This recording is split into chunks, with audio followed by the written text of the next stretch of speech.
Hello guys, आप सभी का एक बार फिर स्वागत है आपके अपने favourite YouTube channel prime science में। स्टूडेंट्स, आज इस वीडियो में हम समझेंगे आज की वर्कशीट नंबर 37 और आज का हमारा मेन टॉपिक है सर्कुलेटरी मोशन, वृत्तीय गति। स्टूडेंट्स, इसके साथ साथ आज हम अपने पिछले टॉपिक्स को, इस चैप्टर के पिछले टॉपिक्स को भी यहाँ रिवाइज करेंगे। स्टूडेंट्स, यदि आपने अभी तक हमारे इस यूट्यूब चैनल को सब्सक्राइब नहीं किया है तो हमारे इस यूट्यूब चैनल को सब्सक्राइब कर लें और बेल आइकन को भी प्रेस करें। आइए समझते हैं। सबसे पहले हम जानते हैं जब किसी वस्तु की स्थिति में समय के साथ परिवर्तन होता है तो यह वस्तु गति कर रही होती है। इस वस्तु की गति को समझाने के लिए हम चाल, वेग, त्वरण आदि कुछ भौतिक राशियाँ, जैसे हमने इस चैप्टर में पहले पढ़ चुके हैं, उनका यूज करते हैं। दूरी, यदि हम दूरी की बात करें तो वस्तु के द्वारा तय की गई पथ की वास्तविक लंबाई को दूरी कहते हैं। इसका मात्रक मीटर होता है। विस्थापन, किसी पथ के प्रारंभिक और अंतिम बिंदु के बीच के सबसे छोटे पथ की लंबाई को विस्थापन कहते हैं। इसका मात्रक भी मीटर है। चाल, किसी वस्तु द्वारा इकाई समय में तय की गई दूरी को चाल कहते हैं। इसका मात्रक मीटर पर सेकंड होता है। वेग, किसी निश्चित दिशा में वस्तु की चाल उसका वेग कहलाती है और इसका मात्रक भी चाल के मात्रक की तरह मीटर पर सेकंड ही होता है।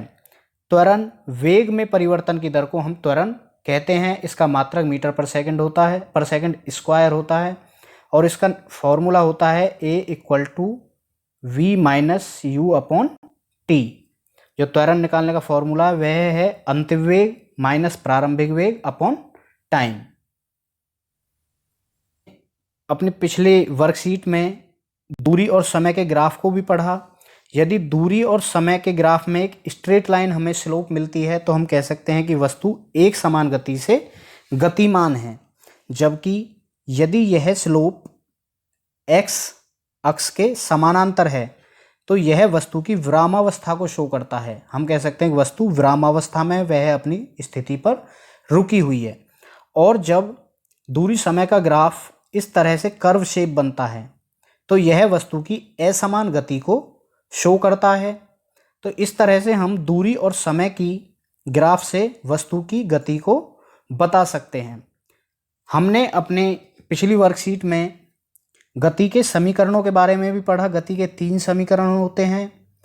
गति का जो पहला समीकरण है वह है V=U+AT।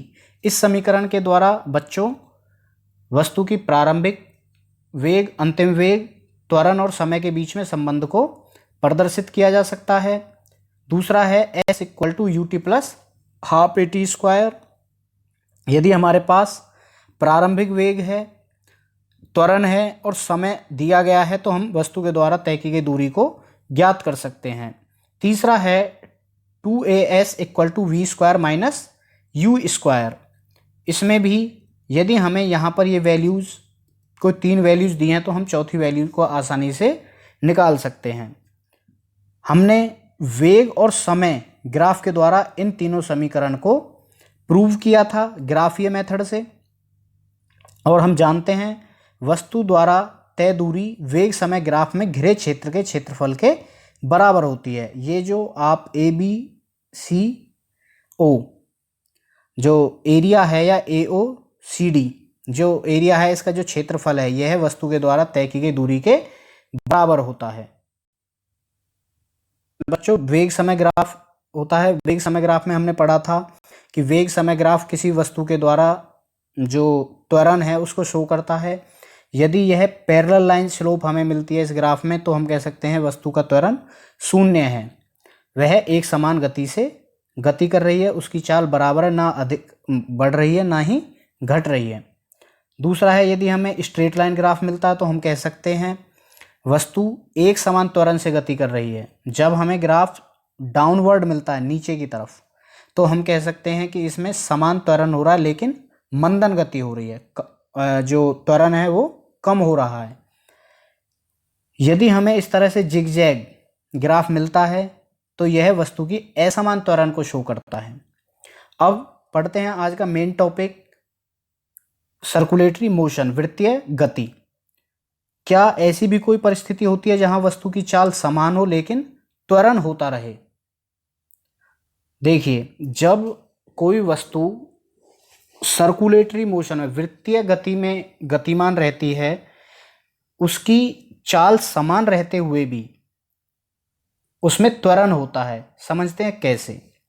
देखिए, यदि एक पत्थर को धागे से बांधकर एक ही स्थान पर खड़े रहकर समान गति से लगातार घुमाया जाए तो उसकी दिशा में लगातार परिवर्तन होता है, परंतु उसकी चाल समान रहती है।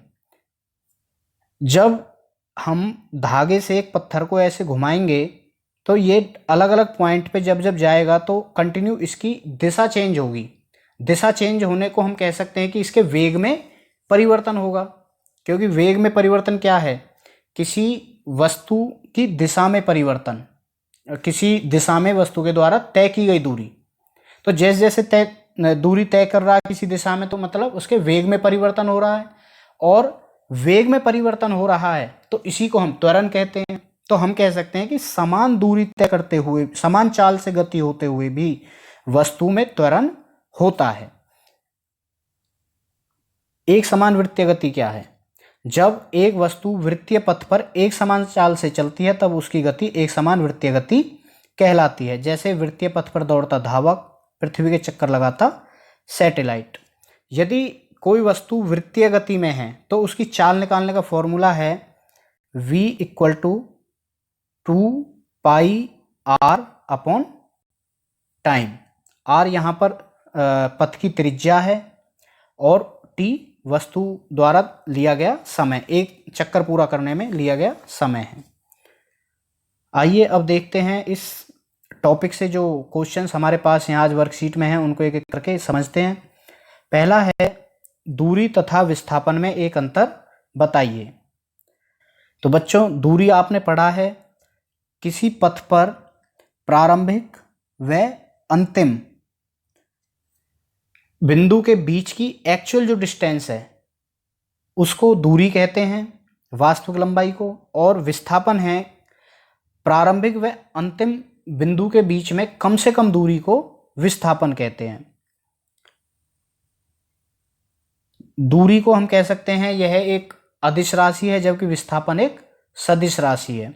गति के तीनों समीकरण लिखिए।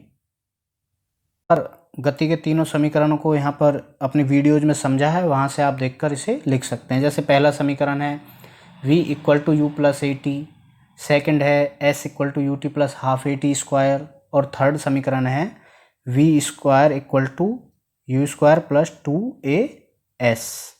तो ये तीनों समीकरण को आप यहाँ से लिख सकते हैं। नेक्स्ट है, एक समान वृत्तीय गति के 3 उदाहरण दीजिए। तो इसमें जैसे एक पत्थर बांधकर उसे घुमाया जाए, या जो सैटेलाइट हैं वो पृथ्वी के चारों तरफ चक्कर लगाते हैं, जो प्लेनेट हैं, प्लेनेट सन के चारों तरफ रिवॉल्व करते हैं। तो ये सभी समान वृत्तीय गति के एग्जाम्पल हैं। नेक्स्ट है, फोर्थ न्यूमेरिकल है, यदि एक एथलीट 100 मीटर की त्रिज्या वाले एक ट्रैक का एक चक्कर 1 मिनट में लगाता है तो उसकी चाल का परिकलन कीजिए। स्टूडेंट्स, जो अभी हमने यहाँ फॉर्मूला पढ़ा था वेग निकालने का, उसमें हम यहाँ वैल्यूज पुट करेंगे। r हमारा 100 है और टाइम 1 मिनट मतलब 60 सेकेंड। 2 × पाई की वैल्यू होती है 22/7। इन सब को कैलकुलेट करेंगे तो यहाँ से हमारा वस्तु के द्वारा जो चाल है वो निकल जाएगी। तो स्टूडेंट्स, यह थी आज की वर्कशीट 37, जिसमें हमने वृत्तीय गति को समझा, वृत्तीय गति में त्वरण कैसे होता है इसको जाना, वृत्तीय गति के उदाहरणों को भी समझा। स्टूडेंट्स, यदि इस वीडियो से आपको आज के टॉपिक समझ में आए हैं तो हमारी इस वीडियो को लाइक करें, अपने क्लासमेट्स के साथ शेयर करें और हमारे इस यूट्यूब चैनल प्राइम साइंस को भी सब्सक्राइब कर लें। Thank you.